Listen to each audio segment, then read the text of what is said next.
अस्सलाम वालेकुम नाज़रीन, वेरी न्यूज़ी के साथ मैं मोहम्मद उमर खान आपकी खिदमत में हाजिर हूँ। और ओवरसीज़ हमारे तमाम पाकिस्तानी भाई बहन जो पाकिस्तान के हवाले से बड़े फ़िक्रमंद रहते हैं कि पाकिस्तान में किस तरीके से डेवलपमेंट और प्रोग्रेस होगी, क्योंकि जो ख़बरें आप तक पहुँच रही होती हैं उनमें बेशतर सियासी ख़बरें और ऐसे मामलात होते हैं जिसको सुन के ये अंदाज़ा होता है कि जैसे बहुत अंधोनाक सिचुएशन है पाकिस्तान की।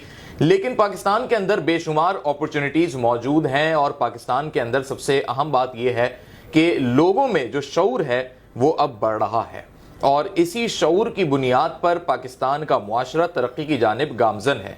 पाकिस्तान की इसी तरक्की और खुशहाली में जो इदारे अपना किरदार अदा कर रहे हैं और उन्हीं इदारों में सबसे अहम तरीन इदारा, या मैं इस तरह कह सकता हूँ कि टॉप 10 इदारों में जो इदारा शामिल है वो SSGC कहलाता है, यानी सुई सदर्न गैस कंपनी, जो सिंध और बलूचिस्तान के अंदर लोगों की जो गैस की ज़रूरियात हैं उसको पूरा भी करता है और रेगुलेटरी बॉडी के अंडर सुपरविजन रहते हुए पाकिस्तान के कवानीन की पासदारी करते हुए एक ऐसे चैलेंज का सामना कर रहा है जो इस वक्त पाकिस्तान को, ना सिर्फ पाकिस्तान, पूरी दुनिया को गैस और ऑयल का जहां चैलेंज का कमी का सामना है, इन रिसोर्सेज को भी मैनेज करते हुए SSGC अपनी खिदमत अंजाम दे रहा है। चूंकि हम कराची में मौजूद हैं, कराची पाकिस्तान के मुआशी शहर कहलाता है और SSGC का हेड ऑफिस भी यहीं मौजूद है और आज हम SSGC के हेड ऑफिस में मौजूद हैं। और जो शख्सियत आज हमारे साथ मौजूद हैं, आप वैसे तो ऑफिशियल स्पोक्स पर्सन हैं SSGC के, लेकिन आप हेड ऑफ कॉर्पोरेट कम्युनिकेशन भी हैं SSGC में।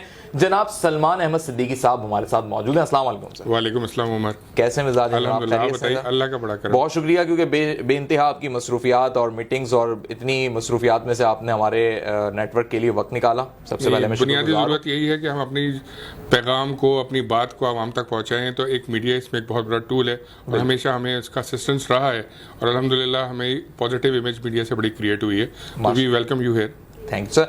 अच्छा सर, गुफ्तगू का आगाज़ करते हैं और हम ये जानते हैं कि हमारा ये पूरा प्रोग्राम पाकिस्तान समेत पूरी दुनिया में देखा जा रहा है और सर्दियों का आगाज़ पाकिस्तान में बस हो ही रहा है और हो ही चुका है। और मैं यहीं से इब्तिदा करूंगा क्योंकि बड़ी दिल खराश ख़बरें आती हैं जब हमें ये मालूम होता है कि जी सर्दियों में लोग जो हैं हीटर जलाते हैं अपने आप को गर्म रखने के लिए। गैस के जो हीटर्स होते हैं उसकी वजह से कई हादसात रूनुमा होते हैं और कई ऐसे वाक़यात रूनुमा होते हैं। हमारी NGOs, बेशुमार NGOs हैं, बेशुमार जो सोसाइटीज़ यहाँ पे काम कर रही हैं, स्पेशली कराची की अगर मैं बात करूँ या सिंध और बलूचिस्तान की, उसके बावजूद लोगों में वो अवेयरनेस नहीं फैल पा रही है। क्या समझते हैं इसके पीछे फुकदान कहाँ पे, गैप किधर आ रहा है? बिस्मिल्लाहिर्रहमानिर्रहीम। आपने एक बहुत ही अहम मसले की तरफ तवज्जो दिलाई है। अच्छा, लेकिन बुनियादी तौर पर ये समझने की ज़रूरत है कि ये हीटर्स का इस्तेमाल ज़ाहिर है कराची जैसे शहर में शाज़ो नादिर ही कभी होता है कि यहाँ ज़रूरत नहीं पड़ती क्योंकि यहाँ पे पारा इतना नहीं नीचे जाता। लेकिन ये जो हमारे दही इलाके हैं सिंध और बलूचिस्तान के, स्पेशली ज़ियारत के, हरनाई के, क्वेटा के, वहाँ पे और सिंध के जो बालाई इलाके हैं वहाँ पे ये बहुत ज़्यादा नुक्ता इंजमात से नीचे गिर जाता है। तो वहाँ पे लोगों की जो सर्वाइवल है वो हीटिंग की कैपेसिटी के ऊपर होती है। अगर वो अपने आप को गर्म नहीं रखेंगे, गर्म कपड़े नहीं पहनेंगे, अपने आप को हीटर्स के थ्रू वार्म नहीं रखेंगे, तो उनके लिए सर्वाइवल लाइफ का एक क्वेश्चन मार्क बन जाता है। ऐसी सूरत हाल में लोग, वहाँ गरीब लोग भी बहुत होते हैं। अमूमन ये होता है कि एक कमरे के अंदर 10-15 लोग शेयरिंग करके एक हीटर ख़रीद लेते हैं और उसके साथ वहाँ पे उसको अपने आप को गर्म करने के लिए वो सो जाते हैं। सही। मैं थोड़ा सा इसका 2 मिनट का बैकग्राउंड आपको बता दूं कि अमवात क्यों होती हैं। अमवात इसलिए होती हैं कि सर्दियों में ज़ाहिर बात है गैस की तलब बढ़ती है, गैस की एडिशनल डिमांड क्रिएट होती है बिकॉज हीटिंग की ज़रूरत आम दिनों में नहीं होती। जब हीटर्स और गीज़र्स को इस्तेमाल ज़्यादा किया जाएगा तो जो हमारी क्वांटिटी ऑफ गैस सप्लाई हो रही है, वॉल्यूम, उसका इस्तेमाल बढ़ जाएगा। अब होता है कि जब इस्तेमाल बढ़ता है और वो इतना ज़्यादा पीक आवर्स में शेयरिंग पे रात के वक्त पे जब सर्दी होती है, कमरा उन्होंने बंद किया, हीटर जलाया और जब हीटर गर्म होने लगा कमरा तो सो गए। सोने के बाद उन्होंने एक बुनियादी गलती की जो मैं आपको बताता हूँ बाद में। लेकिन होता क्या है कि जब गैस प्रेशर्स लो होते हैं, क्योंकि सारी बात है एट ए टाइम हज़ारों हीटर्स चल रहे होते हैं, एट ए टाइम्स गैस लाइन से सक की जा रही होती है, तो जब वो हीटर्स का जो खींचने की वजह से प्रेशर है वो लाइन पे कभी कभी ड्रॉप होता है। तो जब लाइन पे प्रेशर एकदम ड्रॉप होता है तो एब्रॉप्टली किसी 5 कमरे के 10 कमरे के हीटर्स बुझ गए।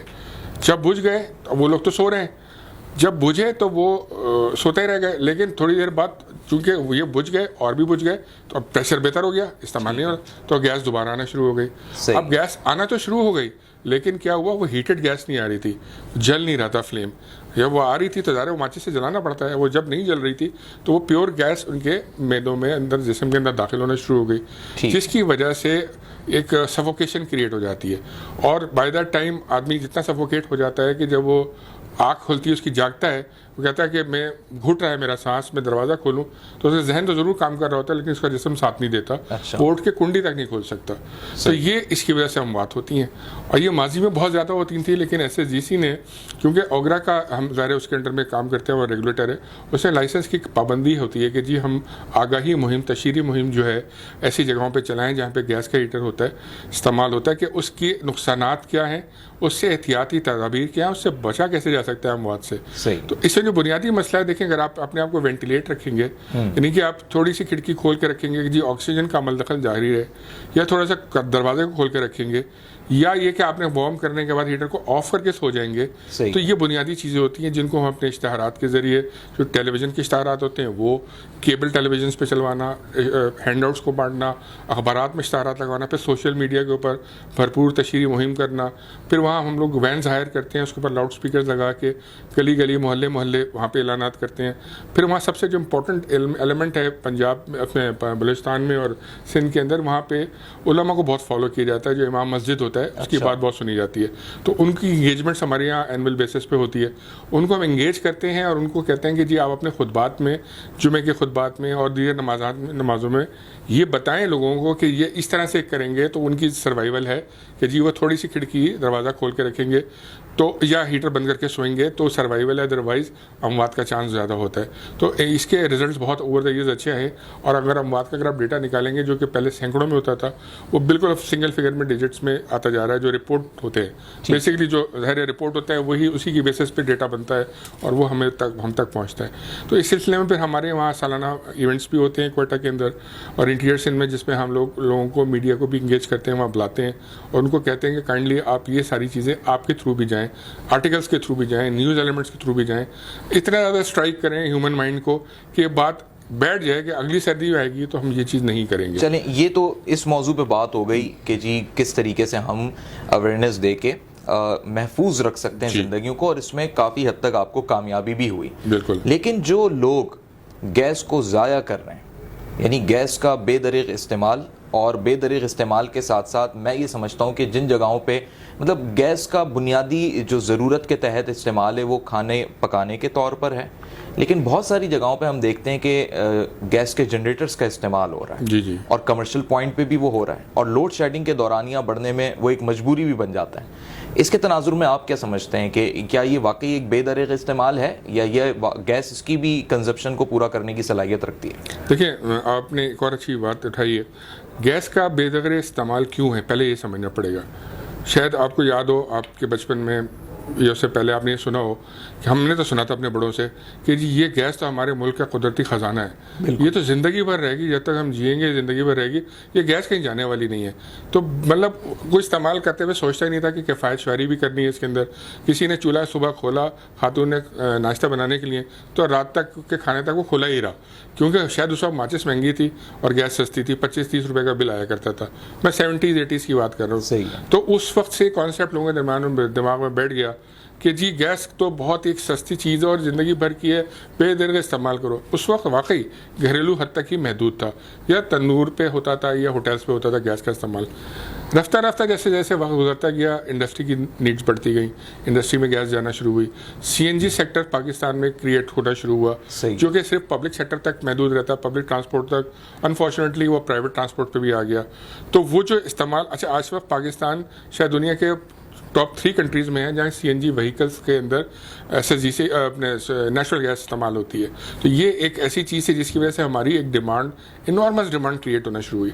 अब जब जाहिर बात है ये सब चीज़ें हुई तो बेदरीग इस्तेमाल भी शुरू हुआ, लोगों ने जनरेटर्स भी लगाने शुरू किए, जैसे आपने कहा, क्योंकि पावर का भी एक इशू आया कि जी पावर की लोड शेडिंग्स होनी शुरू हुई, तो लोगों ने कहा आसान तरीका ये कि डीजल और पेट्रोल के ऊपर तो महंगा पड़ेगा, तो ये तो हमारे घर में लगा हुआ लगा लें। लेकिन ना इसकी कोई कानूनी इजाज़त है, ना हमारी तरफ से कोई अलाउड है, क्योंकि देखिए आप ये कह रहे हैं कि जो जनरेटर लोगों ने लगाए हुए होते हैं, गैस पे चला रहे होते हैं, ये गैर कानूनी है। जी, मैं ये भी कह रहा हूँ, मैं इसके साथ साथ एक और भी बात बता रहा हूँ। जब आप हमारे से गैस कनेक्शन कोई भी सारिफ अप्लाई करता है, उसके साथ एक एग्रीमेंट साइन करता है कंपनी के साथ, उसके उसका एक लोड असर्टन होता है, उसकी फैमिली के जो अफराद होते हैं उसके हिसाब से, कि अगर वो एक फैमिली कुनबा है तो आपने कहा कि जी आपको खाना पकाने के लिए इतनी गैस चाहिए होगी, गीज़र के लिए इतनी गैस चाहिए होगी, उसे कैलकुलेट करके वो एक मुआहदा साइन कर लेती है कंपनी उसके साथ। अब वो पाबंद तो है उस मुआहदे का, लेकिन अगर उसके पीछे अगर वो जनरेटर भी इस्तेमाल कर रहा है या उसने कोई बेकरी खोली हुई है, उससे वो पाइप देके पीछे वाली गली से किसी बेकरी को कह रहा है कि बना रहे हैं, तो वो एक उसके बेसिकली हमारा एक ऑपरेशन गिरफ्त है। साहब ये तो बड़ी कॉमन चीज़ है पाकिस्तान में भी और कराची में बिलखुसूस, कि कमर्शियली इस्तेमाल होता है, गैस चोरी होती है, रेजिडेंशियल बिल्स पे जो है वो बाकायदा तंदूर खोल लिए जाते हैं। औरंगी टाउन के कई ऐसे वाकयात हमने देखे हैं। आप लोग कैसे कंट्रोल करते हैं, या आप लोग कोई सर्वे करते हैं, इसका कुछ है मैकेनिज्म आपके पास? देखें, हमारा शुरू में तो इस चीज़ को ज़ाहिर बात है इतनी सीरियसली शायद नहीं लिया गया, ये मैं बात कर रहा हूँ 15 साल पहले, लेकिन जैसे जैसे गैस की किल्लत होती शुरू हो गई, जैसे जैसे कंपनी को लॉसेस होने शुरू हुए, बिकॉज ये तो एक तरह की चोरी है, इसलिए चोरी है कि आपका जो अप्रूव्ड लोड है उससे ऊपर अगर आप जा रहे हैं और वो रिकॉर्ड नहीं हो रहा मीटर के अंदर, क्योंकि मीटर की कैपेसिटी एक है, उसके ऊपर वो रिकॉर्ड नहीं हो रहा, तो वो कंपनी को उसकी पेमेंट भी नहीं आ रही। तो कंपनी ने अपने तश्कील दी टीमें, हमारे पहले कस्टमर रिलेशन डिपार्टमेंट ने तश्कील दी जो डोमेस्टिक लेवल की थी, फिर उसके ऊपर जाके कंपनी ने एक gas theft and control operation department बनाया। उसके अंदर कमर्शियल और इंडस्ट्रियल जो गैर कानूनी इस्तेमाल हो रहा था उसको चेक करने के लिए विजिलेंस टीमें बनाई गई। ज़ाहिर मुखबरियाँ भी आती हैं हमारे पास, अपनी विजिलेंस भी होती है, कंपनी छापे भी मारती है जहाँ से उसको इत्तलाएँ मिलती हैं। तो उसके तहत कानून नहीं था, आज से कोई 5 साल पहले कोई कानून नहीं था। अगर आप कहें जी मेरी गैस चोरी हो रही है तो आप FIR कटवाने जाएंगे तो थानेदार आपसे पूछेगा भाई कितनी बड़ी गैस थी, कितनी चौड़ी गैस थी, कितने कैसे नज़र आती थी। जैसे आप बताते हैं कि जी मेरी बकरी चोरी हो गई तो मेरी ऐसे काली थी, नीली थी। अब जब उसका हमारे पास हैयत ही नहीं है, कोई चीज़ ही नहीं है, तो हम उसको डिफाइन नहीं कर पाते थे। तो पार्लियामेंट में ये बिल पास हुआ, एंटी गैस थेफ्ट का एक्ट बना, और उसके बाद ये कानून बन के कोर्ट्स बनाई गई। स्पेशली वो कोर्ट्स जो सिर्फ गैस की चोरियाँ, ये कंज्यूमर कोर्ट्स नहीं, ये गैस कंज्यूमर कोर्ट्स हैं। ये 17-18 कोर्ट्स हैं जो इस पे सिंध और बलूचिस्तान के अंदर और दूसरे सूबों में भी हैं, लेकिन चूंकि Sui southern gas company basically Sindh और बलूचिस्तान में ऑपरेट करती है, तो हमारे ये डोमेन फ्रेंचाइज प्रोविंसेस हैं जिनके अंदर। तो अब वो जो हमारा SSGCTO जैसे हम काउंटर गैस थेफ्ट ऑपरेशंस कहते हैं, वो डिपार्टमेंट बहुत फाल तरीके से गैस चोरों के खिलाफ कार्रवाई भी करना शुरू किया और उससे रिकवरी करके उनसे जुर्माने भी किए गए। अच्छा, उस कानून के तहत 14 साल तक की कैद और 1 करोड़ रुपए तक का जुर्माना भी है। अच्छा। तो अब आप जब और डिफरेंट सजाओं की डिफरेंट पेनल्टीज हैं, हर लेवल की अलग अलग सीरियस क्राइम इसको तस्वुर किया जाता है। जी, और इसके तहत अब बाकायदा FIRs लॉन्च होना शुरू हो गई, प्रोसिक्यूशन शुरू हुई कोर्ट्स में, कोर्ट्स ने जजमेंट पास करके चोरों को जेल भी भेजा, फाइन भी किया। लोग खुद भी आपको इन्फॉर्म कर सकते हैं, कोई ऐसा नंबर है? जैसे मैं एक आम सारिफ हूँ, एक आम शहरी हूँ, मेरी नॉलेज में एक वाकया आया कि जी ये गैर कानूनी काम हो रहा है गैस का यहाँ पे, और मैं इन्फॉर्म कर रहा हूँ, कोई ऐसा नंबर है आप बताना? अगर देखिए, हमारी एक हेल्पलाइन है जो 24/7 चलती है, 1199 जिसे कहते हैं। उस पर हर तरह की कॉल रिसीव होती हैं। यानी कि अगर आपके घर में कोई गैस की प्रेशर की इशू आ रही है, आपको तकलीफ हो रही है जी मेरा या गैस किसी वजह से नहीं आ रही, तो आप वहाँ कंप्लेन करते हैं, तो वो कंप्लेन नंबर भी है, वो एक हमारा कॉन्टैक्ट सेंटर नंबर भी है। उस पर आप हर तरह की बिकॉज वो 24/7 चल रहा होता है, तो उसमें आप हर तरह की इन्फॉर्मेशन दे सकते हैं। और हाँ, जो इस तरह की हम प्रमोट भी करते हैं और कहते भी हैं कि जो हमें इस तरह की चीज़ें बताएंगे कि निशानदही करेंगे कि गैर कानूनी तौर पे कहाँ इस्तेमाल हो रहा है, तो उनका नाम सीगा एराज में रखा जाएगा और कंपनी उनको अप्रिशिएट करती है। बेसिकली इसमें कोई सिस्टम ऐसा नहीं है कि आप रिवॉर्ड कर सकें, बिकॉज रिवॉर्ड करने के लिए उसको सामने लाना पड़ता है। एक रिस्पॉन्सिबिलिटी है, वो अदा हो जाएगी। गैस प्रेशर की आपने बात की जी। जैसे ही सर्दियों का सीज़न शुरू होता है, सोशल मीडिया पे, फेसबुक पे वीडियोस आना शुरू हो जाती हैं, मतलब उसमें लोगों की आवाज़ें होती हैं, ये देखें जी हम चूल्हा खोल रहे हैं, माचिस जला रहे हैं, और एक बड़ा ऐसा पोर्ट्रेट किया जाता है पूरी उस वीडियो में 2 मिनट की कि जैसे बड़ा जुल्म हो रहा है। बेशक लोगों की नीड तो नहीं पूरी हो रही और देखने वालों के हज़ारों कमेंट्स आ जाते हैं, शेयर होती है वीडियो, लाइक भी होती है, लेकिन इसके रीजंस क्या हैं? क्या वाकई हमारे पास सर्दियों में शॉर्ट हो जाती है गैस, या कुछ हमने बहैसियत जर्नलिस्ट चीज़ों को एग्जामिन किया है तो मालूम हुआ है कि कुछ मोटर्स ऐसी आ गई हैं कि प्रेशर कम होने की वजह से वो लोग लगा लेते हैं अपने घरों में, और फिर एक घर को तो सप्लाई मिल जाती है लेकिन बाकी उस बिल्डिंग के अंदर फिर गैस नहीं आ रही होती। इसमें 2 जवाब आते हैं। मैं पहले आखिरी जो आपने बात की उससे स्टार्ट लेता हूँ।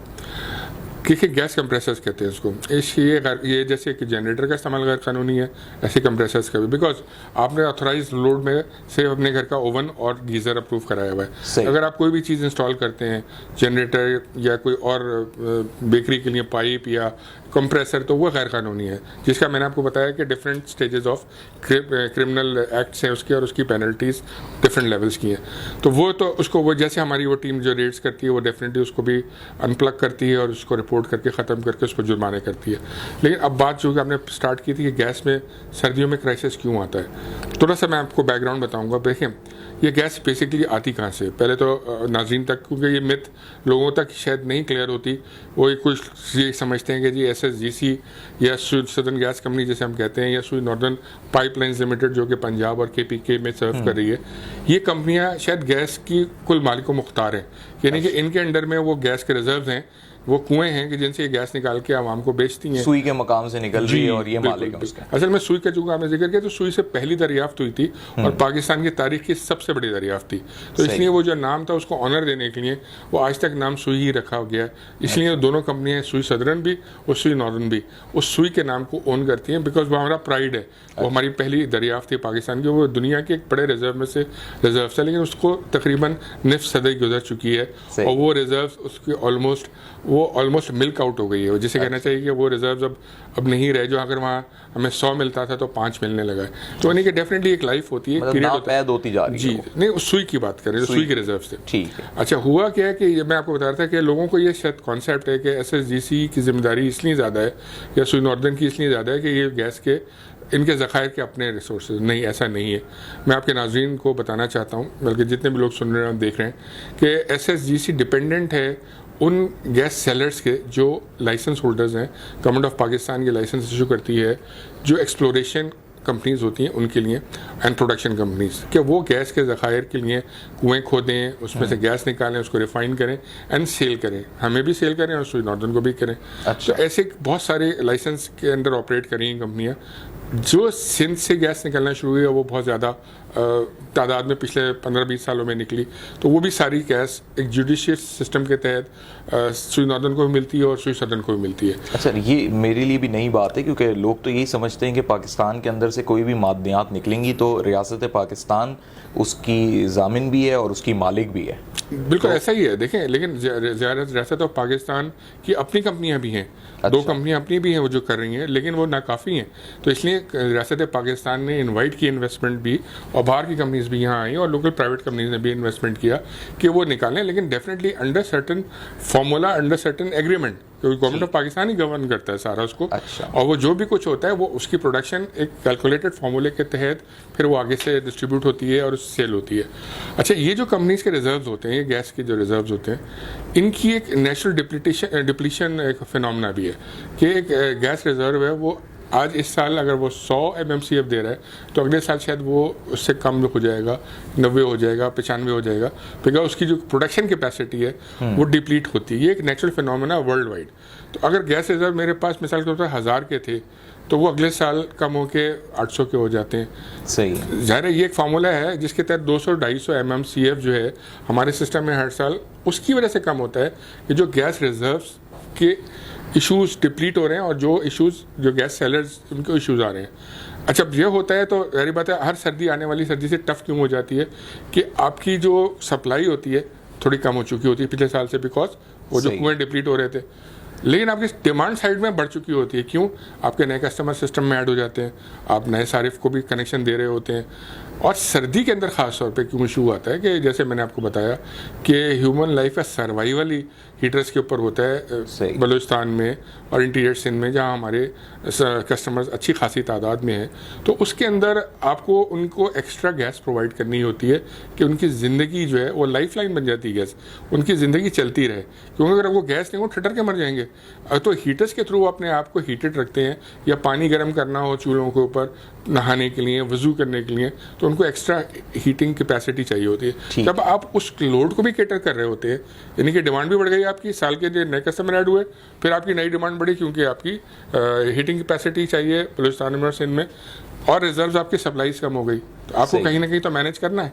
जब आपको मैनेज करने के लिए डेफिनेटली कहीं ना कहीं आपको हमारी जो प्रायोरिटी होती है गैस लोड मैनेजमेंट प्लान की, जो गवर्नमेंट ऑफ पाकिस्तान की ICC से अप्रूव्ड है, हम उसके तहत फिर चलते हैं।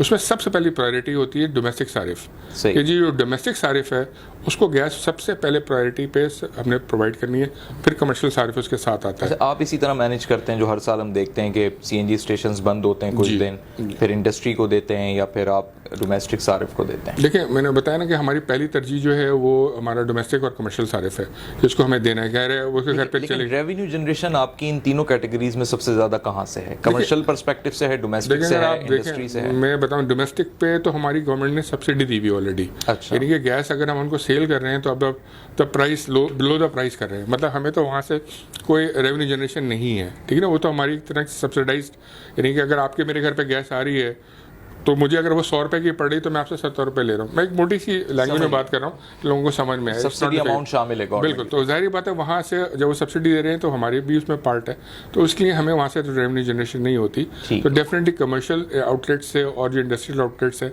इनसे हम अपना जनरेट करने की कोशिश करते हैं। अब आप मेरी मजबूरी देखें कि जिनसे मुझे मुनाफा ज़्यादा मिलता है मैं उनको गैस नहीं दे पाता, बिकॉज कि मेरे लिए इंसानी ज़िंदगी, मेरे लिए ह्यूमन एलिमेंट, मेरे लिए डोमेस्टिक सारिफ को पहुंचाना पहले लाजमी है। क्योंकि साइकी भी यही है ना कि इंसान पहले अपने घर की नीड्स पूरी करता है, पेट भरेगा तो बाहर जाके घूमे फिरेगा, तो वो उसको मकसद कहने का ये है कि पहले घर की नीड को पूरा करना है, तो इसलिए हमें वहाँ पर एक रफली आइडिया हम जानना चाहें आपसे, तलब और रसद में कितना फ़र्क है, कितने MMCFD आप बताना चाहेंगे? देखें, ये अमूमन तो हमारा साल में अल्लाह का शुक्र है मैनेज कर लेते हैं, कोई 100-50 का हमारा साल भर फ़र्क चल रहा होता है। अच्छा। लेकिन सर्दियों में ये फ़र्क बढ़ जाता है, क्योंकि ज़ाहिर मैंने आपको बताया, इसके रीज़न बताए, तो ये फ़र्क कभी कभी 200-300 पे भी पहुँच जाता है। जब इतना ज़्यादा फ़र्क आएगा तो आपको जो लोएस्ट प्रायोरिटी जैसे CNG स्टेशन हैं वो सबसे लोएस्ट प्रायोरिटी पे। तो अब आबादी तो बढ़ रही है जी, हर चीज़ ही ग्रो कर रही है, बिजनेस भी बढ़ रहे हैं, इंडस्ट्रीज भी बढ़ ही रही हैं, तो कैसे आगे मैनेज करेंगे? क्या आगे का 5-10 साल का क्या प्लान है? अच्छा देखें, ये रिसोर्स जो है ज़ाहिर बात है मैनेज करना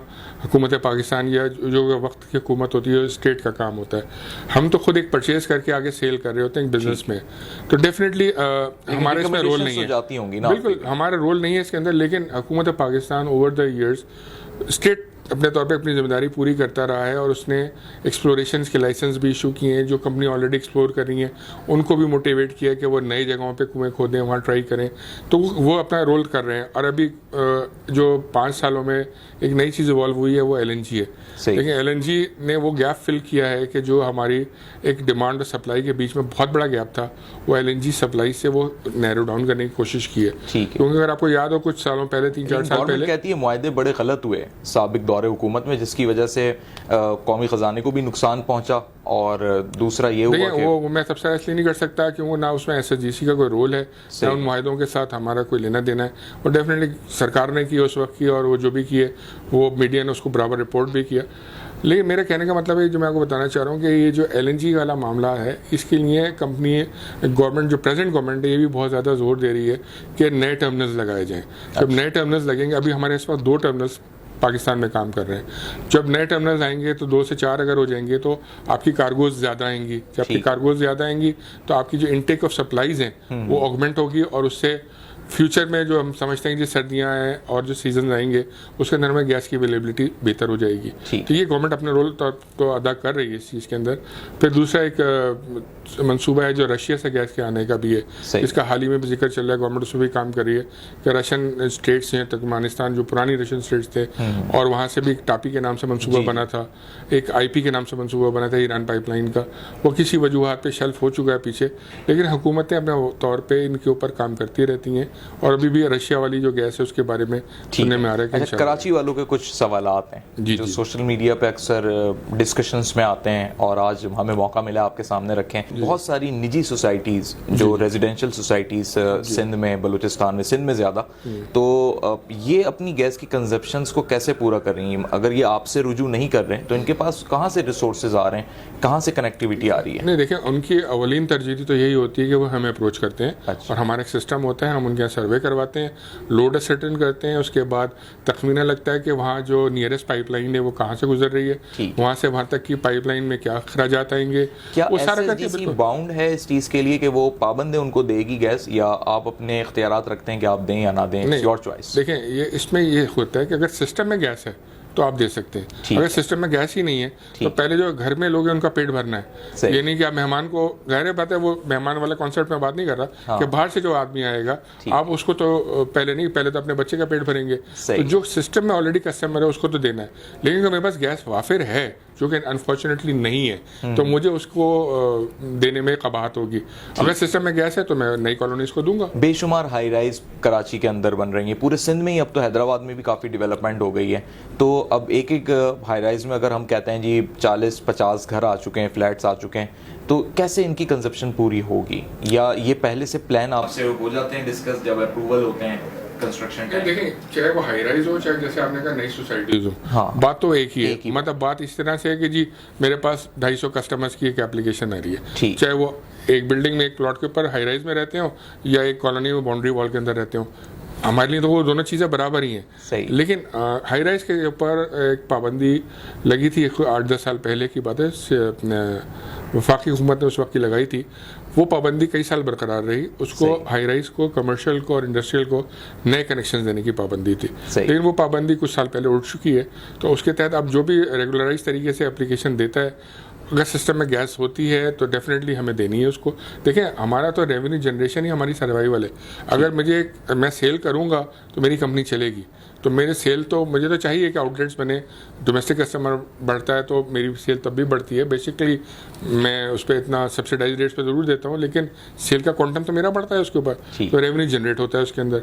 लेकिन ये मैं इसको नो नहीं कहता जब तक मेरे सिस्टम में गैस नहीं होती। हाँ, उसको हम एप्लीकेशन ले लेते हैं, रख लेते हैं, एंड वी एक्सपेक्ट कि जी हमारे पास नया सिस्टम में गैस आएगी तो हम इनको डिफरेंटली देंगे। ठीक है। अच्छा, कुछ इलाके ऐसे हैं कराची के ही जहाँ पे गालिबन SSDC के कुछ यूनिट्स कह लें या कुछ ऐसी चीज़ें लगी हैं, प्लांट टाइप, या इलाके की डिस्ट्रीब्यूशन होगी, वो वहाँ गैस का बहुत स्मेल इखराज रहता है। जैसे सफारी पार्क के इलाके में अक्सर सर्दियों में ये शिकायत मौसूल होती हैं।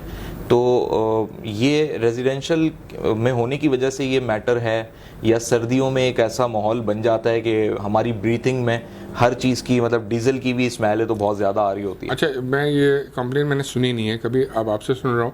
अगर ऐसा है तो काइंडली इसको रिपोर्ट करें कि अगर किसी पर्टिकुलर एरिया में ये हो रहा है।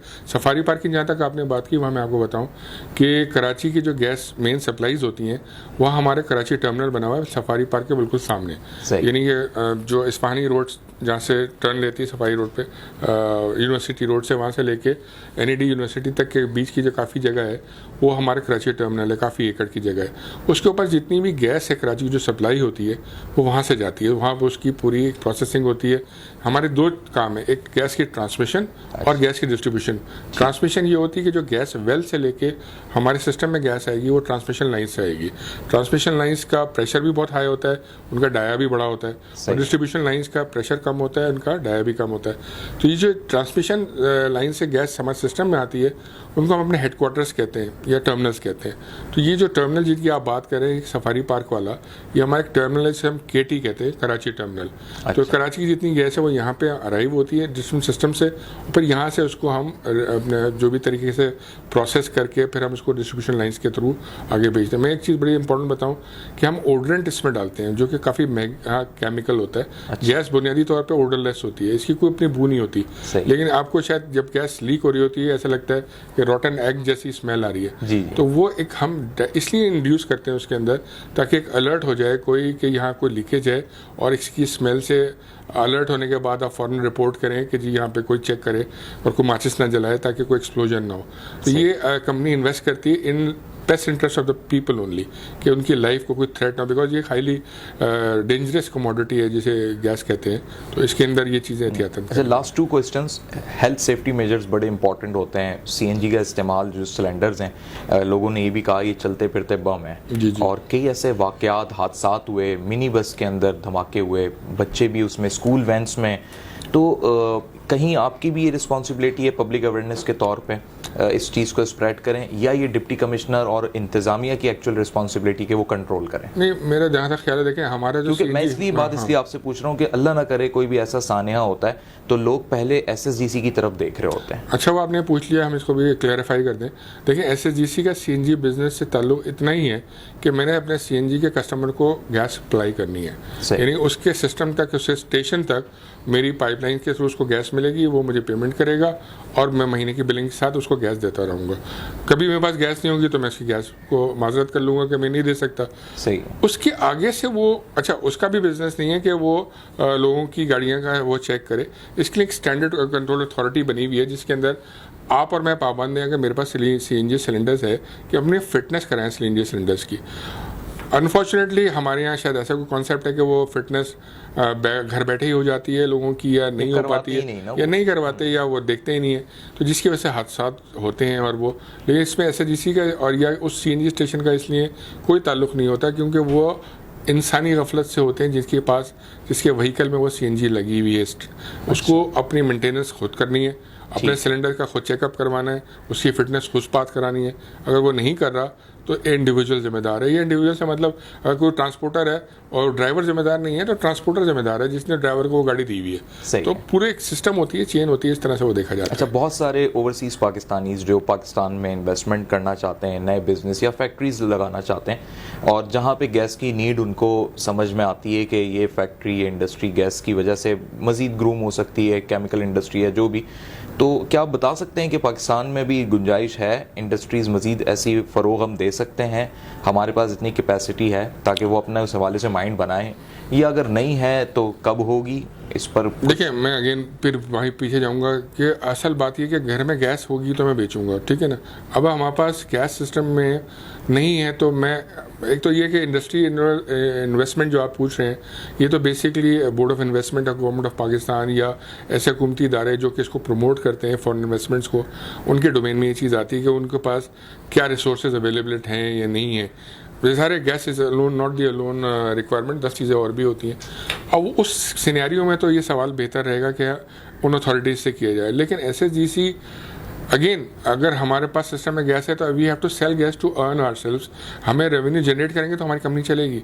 तो वो बेसिकली ये सारा कुछ है कि अगर सिस्टम में गैस है तो इंडस्ट्री लगती है तो हम तो देंगे उसको। अथॉरिटीज तो हमेशा वेलकम करती हैं इन्वेस्टमेंट को। अब कोई बंदा अगर अपना बिजनेस शुरू भी करता है तो अल्टीमेटली आप नहीं सप्लाई करना है, लेकिन जब आपकी तरफ लोग देखते हैं या आते हैं तो मालूम होता है कि नहीं पूरा हो सकता और उन्हें परमिशंस नहीं मिलती, कनेक्शंस नहीं मिलते हैं। मैं इसको कहूँगा अनफॉर्चुनेट है ये सब चीज़ें अगर ऐसे होती हैं कि अगर आप प्लानिंग के बगैर ये चीज़ इंडस्ट्री सेटअप कर रहे हैं और आपने फिजिबिलिटीज़ नहीं बनाई है, ग्राउंड रियलिटीज़ नहीं देखेंगे जी मुझे चलाने के लिए कितना पाउंड गैस प्रेशर चाहिए होगा, या आपने हमसे रब्ता नहीं किया कि जी हमें ये अज्यूम कर लिया जी मुझे गैस मिल जाएगी, तो अगर है सिस्टम में तो मोस्ट वेलकम। अच्छा, ये लास्ट बिल्कुल मेरा क्वेश्चन है, साइट एसोसिएशन काटी जहाँ पे भी इंडस्ट्रीज़ हमारी कराची में लगी हुई हैं, उनकी एसोसिएशंस की तरफ से ना बड़ी एक ऐसी सूरत हाल बताई जाती है, आपसे गुफ्तगू करके इत्मीनान बख्श सूरत हाल लग रही है, लेकिन वहाँ एक पेनिट्रेट होती है सिचुएशन के, बस इंडस्ट्री बिल्कुल तबाही के दहाने पे है, गैस बिल्कुल नहीं है, किसी भी वक्त बंद हो जाएगी, अब पता नहीं क्या हो जाएगा, लेकिन चल भी रही है, उसी में नया काम भी हो रहा है। उनके खदशात मैं ये नहीं कहूँगा कि बेबुनियाद हैं, ज़ाहिर है इसकी वजूहात हैं। देखिए, मैंने आपको बताया कि जो हमारे पास एक सेक्टोरियल पॉलिसी है गवर्नमेंट ऑफ पाकिस्तान की, उसके तहत हमें गैस सप्लाईज करनी है, जिसमें कमर्शियल और डोमेस्टिक सबसे पहले और साथ कमर्शियल है, उसके बाद बतदरीज एक सेल स्लैब्स हैं, तो सबसे नीचे CNG है, तो बीच में इंडस्ट्री भी कहीं आता है। तो अगर हमें इंडस्ट्री में भी 2-3 चीज़ें होती हैं, कैप्टिव पावर के लिए उनको गैस चाहिए होती है, यानी कि उससे जनरेशन करनी होती है पावर की उन्होंने, तो वहाँ पे हमारी रिजर्वेशंस होती हैं कि जब हमारे पास गैस की सबसे ज़्यादा शॉर्टेज होती है, जो पिछले सालों में होता रहा, मैं वो आपको बता रहा हूँ, अभी हमारी सर्दी का आगाज़ नहीं हुआ इसलिए मैं इस पर कमेंट नहीं कर सकता, लेकिन उस दौरान ये होता था कि हम CNG सेक्टर को माजरत करते थे कुछ अरसे के लिए हमारे कैप्टिव पावर्स जो इंडस्ट्री वालों ने लगाए हुए होते थे उनको हम माजरत करते थे कि जी हमारे पास सिस्टम में नहीं है, बिकॉज हमारी पहली नीड तो घरों को चलाना है। देखिए, मैं आपको बताऊँ, SSGC शायद दुनिया के कुछ वाहिद इदारों में एक इदारा होगा जो ये अपने ऐड जो लगाता है, जो अपनी एडवर्टीजमेंट करता है, अमूमन जो लोग एडवर्टाइजमेंट करते हैं वो किस लिए करते हैं, सेल्स बढ़ाने के लिए करते हैं, रेवेन्यू जनरेशन के लिए करते हैं। हम अपने एडवर्टाइजमेंट देते हैं कि भाई गैस का कम इस्तेमाल करें। सही। मैं तो ये कहता हूँ, मैं उस अखबार में इश्तहार छापने का पैसा भी देता हूँ और ये भी कहता हूँ कि भाई मेरी गैस का इस्तेमाल कम करो। ठीक। मैं ये कह रहे का मतलब ये कि मेरे रेवेन्यू को मैं खुद कम कर रहा हूँ, जो कि बड़ा अनयूजुअल है। बिजनेसमैन तो चाहता है कि मेरी गैस ज़्यादा इस्तेमाल हो तो मुझे ज़्यादा बिल मिले, लेकिन मैं ये देखता हूँ कि मेरे पास अवेलेबिलिटी नहीं है। मुझे घर पूरा करने के लिए पहले उस सेक्टर को पूरा करना है, तो मैं घर वालों को भी कहता हूँ कि डोमेस्टिक सेक्टर को भी कहता हूँ कि भाई खुदा के लिए गैस का कम इस्तेमाल करो। इससे दो फायदे होंगे, मुल्क का खजाना बचेगा, तुम्हारा बिल कम आएगा। जब तुम्हारा बिल कम आएगा तुम दुआ भी दोगे और तुम सहूलत में भी रहोगे। लेकिन उसके लिए मैं अपनी तशहीरी मुहिम पे भी एक्स्ट्रा पैसा खर्च कर रहा हूँ कि जी मैं उस पैसे को जो टीवी के ऊपर, जो अखबारात के ऊपर, इश्तहारात में ज़ाया कर रहे हैं एक तरह से हम वो पैसा लगा रहे हैं, लेकिन उससे हम अर्न नहीं कर रहे। जो भी मार्केटिंग कंपनी अपना प्रोडक्ट बेच रही है, कोई बेवरेजेस बेच रहा है, कोई 10 चीज़ें को प्रोडक्ट्स बेच रहा है, वो तो उसको सेल को बढ़ाने के लिए बेच रहा है। मेरा जो इश्तहार आ रहा है वो बेचने के लिए नहीं है, वो रिक्वेस्ट करता है कि जी कम करो। तो ये साइकी हम इस तरह से चलते हैं कि हम सेंट्रिक हैं, कस्टमर सेंट्रिक हैं, कि हम कस्टमर की बेनिफिट को पहले तरजीह देते हैं कि जी हमारा कस्टमर डिस्टर्ब ना हो। लेकिन डेफिनेटली सर्दियों में जो इशूज़ आते हैं उससे डिस्टर्बेंस होती है। घरेलू सेक्टर भी कभी कभी मुतासर होता है बिकॉज के प्रेशर्स लो हो जाते हैं। हमारा लाइन पैक हमारी एक लाइफ लाइन होती है। लाइन पैक कहते हैं जो कंपनी की जो पाइपलाइन ज़ेर ज़मीन है उसके अंदर एक मिनिमम गैस प्रेशर को मेंटेन करना लाजमी है। अगर हम वो मेंटेन नहीं करेंगे तो एक वैक्यूम आ जाएगा, जिस वैक्यूम की वजह से सिस्टम कोलैप्स कर देगा, उसको आने नहीं देते। तो उस लाइन पैक को मिनिमम को मेंटेन करने के लिए हमें प्रेशर को कुछ ना कुछ मेंटेन करना होता है। मैं आसान लफ्ज़ों में बता रहा हूँ कि मैं टेक्निकल लफ्ज़ों में आवाम की समझ में शायद ये बात नहीं आएगी। तो वो जो लाइन पैक होता है वो हमारे लिए बहुत नेसेसिटी होती है कि वो अपनी जगह ज़िंदा रहे। अगर वो रहेगा तो सप्लाईज चलती रहेंगी। वो इसलिए कभी कभी लोगों के घरों के प्रेशर्स भी ड्रॉप हो जाते हैं। ज़्यादा सर्दियों में आपको पता है इस्तेमाल बढ़ जाता है। अच्छी बात यह है कि गैस जनरेटर्स का इस्तेमाल शायद सर्दियों में इसलिए नहीं होता कि लोड शेडिंग इतनी नहीं होती, लोग एयर कंडीशन नहीं चला रहे होते, तो वहाँ पे वो थोड़ा सा हमारा वो फैक्टर हमें एडिशनल सपोर्ट से मिल जाता है। जो कि गर्मियों में हमें इशूज़ आते हैं कि गर्मियों में ज़ाहिर बात है एयर कंडीशनर चलते हैं तो उसके अंदर वो लोड शेडिंग की वजह से लोग जनरेटर्स का इस्तेमाल करते हैं। ठीक है, बहुत शुक्रिया सलमान अहमद सिद्दीकी साहब, आपने अपना कीमती वक्त दिया और यकीनी तौर पे जो बातें हुई ना सिर्फ हमारी आवाम बल्कि बैरून मुल्क बैठे हुए जो पाकिस्तानी हैं उनके लिए भी कारआमद साबित हुई। And I am really thankful for your time. Most welcome ji. तो नाज़रीन, आज का मकसद हमारा इस नशिस्त का यही था कि हम आपको बता सकें, दिखा सकें, क्योंकि बहुत से अबहाम, बहुत सारी ऐसी खबरें जो मार्केट में इन हो जाती हैं। सोशल मीडिया का एक ख़तरनाक इस्तेमाल ये भी तो होता है कि ख़बरों को जो है अपने एंगल से पेश किया जाता है। तो ये प्रोग्राम का बुनियादी मकसद ये था कि आपको एक असली चेहरा भी दिखा सकें और बैनुल-अक़वामी सतह पे भी ये बता सकें कि पाकिस्तान के अंदर जो है ये चैलेंजेस होने के बावजूद किस तरीके से ये इदारे मुकाबला कर रहे हैं, सिर्फ इसलिए कि यहाँ पर पब्लिक को जो है सहूलियात बर वक्त और सही मायनों में दस्तयाब हो सकें। मोहम्मद उमर खान को दीजिए इजाज़त। अल्लाह हाफ़िज़।